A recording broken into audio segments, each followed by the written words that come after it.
Howdy kids, Poke Along Pete here, and I want to tell you a story that's going to tug at them old heartstrings harder than a stampede in a thunderstorm.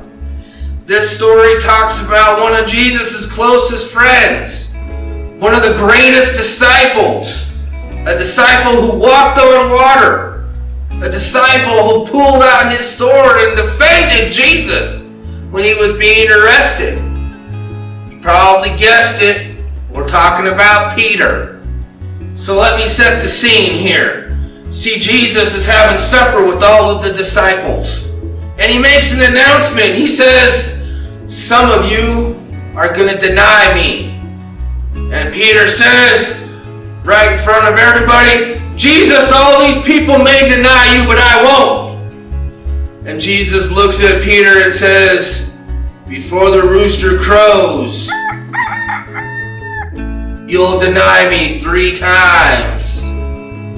Well, it happened that Jesus was arrested, and there was all the goings-ons in towns with the trial, with the whole crucifixion talk, with all of that, and Peter was kind of keeping a low profile in the crowd. And a woman came up to him and said, hey, you were with that Jesus feller. And he said, no, you got me confused with somebody else. I wasn't with that feller. And he kind of hid himself and kind of tried to walk away. And then another guy came up to him and said, hey, you're one of them disciple people.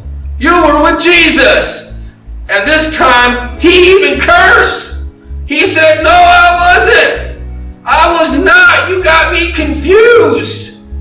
And then so he was trying to get away. And then a little girl came up to him and said, hey, weren't you with Jesus? And Peter said again, no, you got me confused with somebody else. He was getting mean with them.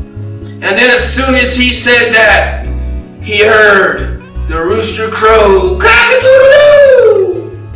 And the words of Jesus came back, that you'll deny me 3 times. Peter was so ashamed, he quit the ministry. He ran off and hid. But you know, you can't hide from Jesus.